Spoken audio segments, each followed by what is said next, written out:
No dia de hoje nós tivemos a confirmação do nome do Galípolo para presidente do Banco Central e será que isso aqui é de fato um risco para os seus investimentos? Seria esse o melhor momento de você sair da renda variável, começar a alocar parte do seu patrimônio em renda fixa ou seria melhor continuar focado naquilo que você já vem fazendo, acumular bons ativos com foco na geração de renda passiva a longo prazo? Eu quero trabalhar com vocês fundamentos importantes aqui do investidor para você tentar entender que talvez essas notícias de curto prazo e também as sugestões do mercado elas podem muito mais atrapalhar a sua visão de investidor de longo prazo, né? Como a renda passiva vai crescer a longo prazo se você fica migrando a sua classe de ativos. Vou trabalhar essa postura com vocês. A gente vai ver também por que a bolsa aqui no Brasil ainda estaria muito descontada, de acordo com a visão do Morgan Stanley e também com a visão do JP Morgan. Então eles apontam que na América Latina um dos mercados que mais deve andar aí nos próximos anos é o mercado aqui brasileiro e estar comprado em bolsa pode ser sim um bom negócio se você quer impulsionar o seu crescimento patrimonial. Então muitos pontos vão ser avaliados aqui nesse vídeo. Eu peço que você deixe um comentário para falar o que você vem fazendo com os seus investimentos. Você vai mudar sua estratégia com o novo presidente do Banco Central ou segue acumulando bons ativos com foco na geração de renda passiva a longo prazo? O seu comentário é importante para nós. Bom, inicialmente aqui olhando o comportamento do Ibovespa, a gente tem uma alta de 17% nos últimos 12 meses. É claro que se você teve as ações bem escolhidas aqui, você teve um retorno bem acima de 17%. Muitas empresas retornaram muito mais do que 20%, como é o caso aí da CEMIG. Nós temos também a própria Itaúsa, que andou muito nos últimos 12 meses. Então fazer uma boa seleção de ativos já te protege bastante da volatilidade e permite que você consiga obter bons retornos já no curto e médio prazo. Mas o nosso jogo aqui é diferente, pessoal. A gente trabalha com viés de longo prazo. Eu já mostrei para vocês através de diversos estudos que o retorno gigantesco acontece a partir aí do horizonte de tempo de 10 anos. E para você permanecer comprado ao longo desse tempo, período no qual os juros compostos vão exercer o fator exponencial no seu patrimônio, você vai inevitavelmente passar por diversos governos, né? Então, se a cada mudança de governo você retirar os seus investimentos da bolsa, migrando totalmente para renda fixa, você vai quebrar justamente toda essa dinâmica aqui, ó, de remuneração que as empresas vêm entregando para você no longo prazo, né? Você vai deixar de ganhar bonificações, dividendos, então acumular número de ações é muito mais importante. Vejam que uma das últimas grandes crises que nós tivemos aqui foi a crise política e econômica do ano de 2016, né? Nesse período nós vimos aqui várias cotações retraindo bastante. Vejam que em 2016 a Itaúsa chegou a ser negociada aqui pelo valor nominal de R$ 5,51. Nós temos aqui a CEMIG também, que sofreu bastante nessa época, sendo negociada a R$ 4,29, bem no olho do furacão ali em janeiro de 2016. Nós temos aqui a própria Klabin também sendo negociada aqui na faixa dos R$ 2 a R$ 3. Agora vejam que quem comprou nessa época, justamente aqui no olho do furacão, fez um negócio excepcional, né? Então poucas vezes você vai ter a oportunidade de comprar excelentes ativos como a Klabin, uma empresa totalmente defensiva com vantagens competitivas de longo prazo a preços tão descontados, a não ser que haja uma tempestade perfeita como aconteceu em 2016. O que eu estou mostrando para vocês aqui, pessoal? É claro que existe aqui um certo nível de risco fiscal, mas isso faz parte do jogo, né? Então você toma um risco maior em renda variável para obter retornos superiores, né? Você entende que a volatilidade, na verdade, é uma grande aliada para que você possa comprar ativos de qualidade pagando preços descontados. Agora, muito cuidado para esse cenário macro não desviar sua atenção daquilo que é mais importante para você, que é o resultado das empresas que estão na sua carteira, né? Então, mesmo com o cenário adverso, muitas empresas, principalmente o setor ali financeiro e o setor de utility, continuará lucrando e lucrando muito a médio e longo prazo, desde que a empresa seja boa. Vejam que apesar da crise política e econômica ter afetado o lucro de algumas empresas no ano de 2016, no caso da Taesa a gente vê uma leve retração, né? Uma rápida retomada já de 2017 em diante. O mesmo comportamento a gente consegue ver aqui nos lucros da Itaúsa, né? Vejam que houve um certo nível de retração em 2016 e uma rápida retomada na sequência. O mesmo comportamento a gente também vê nas ações da Engie, né? A Engie praticamente não apresentou retração, conseguiu um crescimento quase que retilíneo da sua lucratividade e remunerando bem os investidores na forma de proventos. Então, quando você seleciona aqui para sua carteira empresas de setores perenes com vantagens competitivas de longo prazo, você acaba se protegendo também de cenários mais adversos, né? Porque justamente nesse cenário de crise de mercado, as empresas com maior vantagem qualitativa, líderes de setor, com marcas mais fortes, conseguem na verdade crescer o seu market share, né?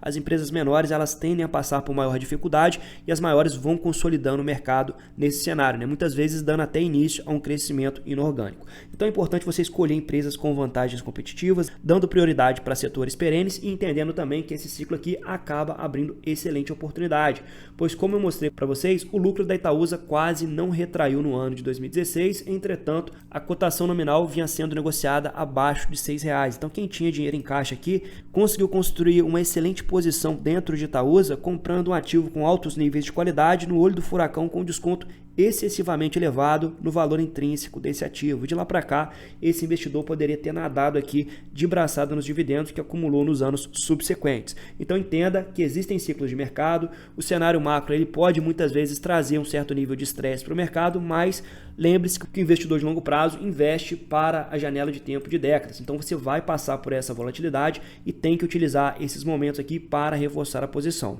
Beleza, Machado? Então agora é o momento de estar comprado em bolsa ou seria melhor a gente olhar para a renda fixa, que é mais segura, já está entregando um retorno aí de IPCA mais 6% no curto e no médio prazo? Qual seria a melhor opção no atual cenário? Pessoal, a bolsa ainda está muito descontada, principalmente quando a gente considera o resultado das empresas. Pega aí o setor elétrico, o setor financeiro entregando recorde de lucros, né?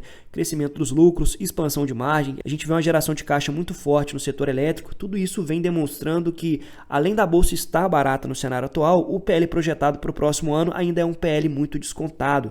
Então eu acredito que sim, é bom estar comprado em bolsa no momento atual. Inclusive a maior parte do meu patrimônio está alocada em ações. Vejam que o mercado ficou praticamente lateralizado nos últimos 4 anos e ainda assim com um lucro crescente da maioria das empresas, né? Vejam a taxa de crescimento de lucros da Itaúsa, a taxa de crescimento de lucros da CEMIG, da Neoenergia, da CPFL e olhem também aqui o índice como ficou bastante lateralizado, né? Então esse acaba sendo um cenário muito favorável para quem tem sangue frio, né? Consegue utilizar essa volatilidade aqui, principalmente nos fundos, para ir reforçando a posição, comprando ações que vêm apresentando o crescimento dos lucros, mas ainda assim seguem penalizadas pelo mercado. E vejam que nós temos aqui vários bancos internacionais apontando que talvez esse seja o momento de estar posicionado em bolsa aqui no Brasil. Então nós temos aqui o posicionamento do Morgan Stanley dizendo que a rotação de recursos investidos em mercados emergentes voltou a soprar a favor do Brasil, né? Então eles acreditam no potencial de soft landing da economia americana e isso poderá atrair mais fluxo estrangeiro para as ações brasileiras. Conforme os juros forem baixando na economia americana, automaticamente nós teremos uma migração em massa de estrangeiros buscando economias emergentes, tomando mais risco atrelado ao maior potencial de retorno, né? E segundo o Morgan Stanley, o Brasil passou a ser o maior potencial do portfólio dos investidores em mercados emergentes que estão saindo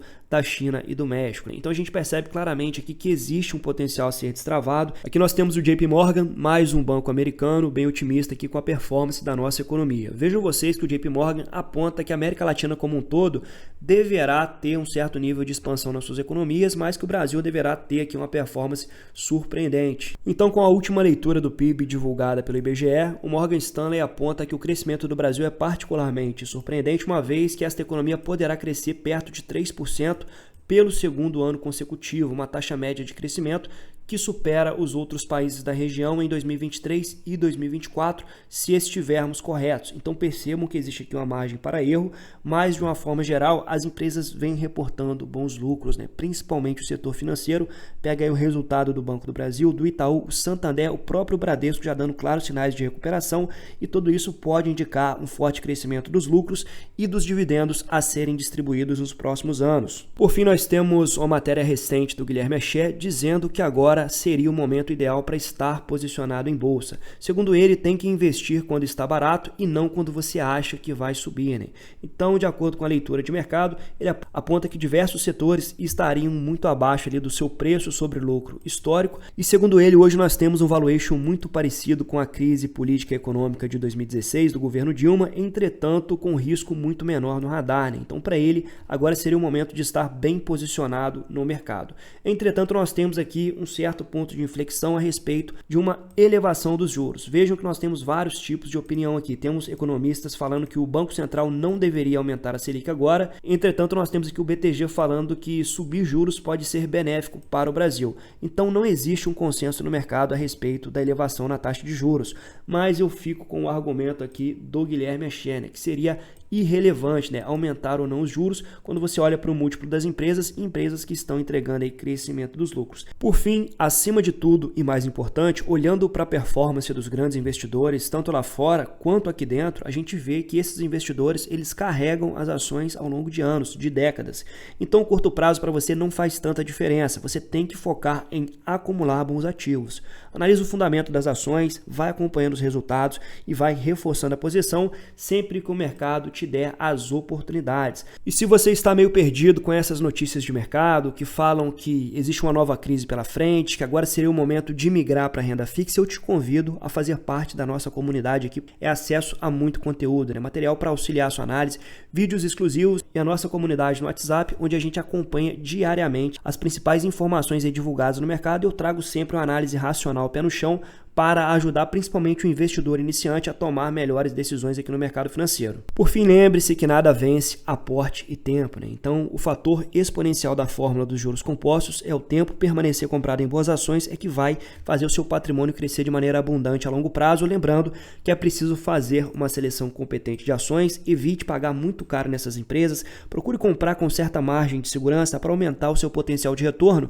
já no médio prazo. Por fim, procure dar prioridade para empresas que tenham uma boa política de dividendos. Vejam que os dividendos têm várias funções na sua carteira, desde o reforço psicológico, demonstrando que o seu trabalho está frutificando no médio e no longo prazo, além de ajudar você a reforçar os aportes de maneira mais eficiente. Então você pega os dividendos recebidos no mês e vai alocar na melhor opção, na empresa que está sendo mais penalizada pelo mercado. Vocês viram recentemente, o Bradescão passou 2 anos bem sufocado ali, o mercado batendo muito na cotação e agora uma forte recuperação. Então quem teve dividendos para reforçar os aportes no Bradesco nos últimos 2 anos, agora vai ter um retorno bem acima da média, né? Então os dividendos geram essa flexibilidade para sua carteira. Você consegue alocar os recursos de maneira eficiente, capturando as melhores oportunidades do mercado. Espero que esse vídeo tenha te ajudado. Tenho certeza que o racional do investidor ficou muito claro aqui para vocês. Se te ajudou, eu peço que você deixe um comentário, compartilhe esse vídeo em outras plataformas e até o próximo vídeo.